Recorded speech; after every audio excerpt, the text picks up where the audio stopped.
Ramdam na ng ating mga kababayan ang epekto ng inflation o bilis ng pagtaas ng presyo ng bilihin.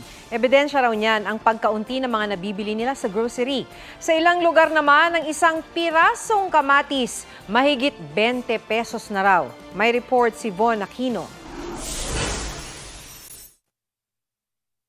Sa viral post na ito sa social media, ipinakita ni Lorraine Llorin ang pagbabago sa nabibili niyang grocery items. Sa parehong halaga, dati raw nangangalahati ang pushcart pero ngayon hindi na. Hindi po ito competition between paramihan kung ano yung mararating ng 4,000 mo. Ang ano po dito ay yung amount na napamili natin nung mga nakaraang taon versus now. Pero di lang ang mga nagbabudget para sa pamilya ang umaaray. Maging ang ilang single tulad ni Mario Navarro ramdam din ang pagtaas ng bilihin. Nagulat daw siya sa kayang ilaman ng 1,000 niya sa grocery cart.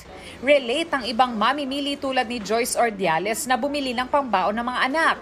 Dati ang 200 pesos na ipamimili na niya ng pang 1 linggong snacks. Ngayon, pang 2 araw na lang daw. As you can see, maliit na lang yung eco bag na nadadala. Unlike before na talagang madami kang bitbet pag namili ka. Kulang na din yung sa budget. Si Daisy naman nagdagdag na ng budget pang grocery. Dating budget namin, 1,500, minsan nagiging 2,500, almost 2,000. Tumaas talaga ang mga presyo. Sample na nga lang ng mga nagmamahal na bilihin ng kamatis na nasa 160 hanggang 220 pesos per kilo.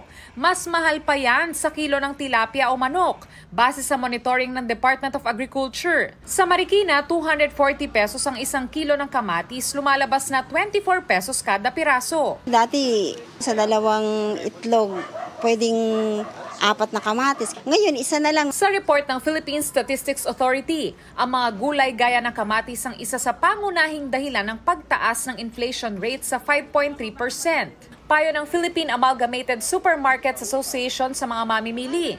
Ilista muna at bilhin ang mga pangangailangan bago yung mga pwedeng wag na munang bilhin. Pagmasdan yung 20 items na yun, kung talagang malaking tinas, you may want to shift to another brand or shift to another size or shift to another product altogether.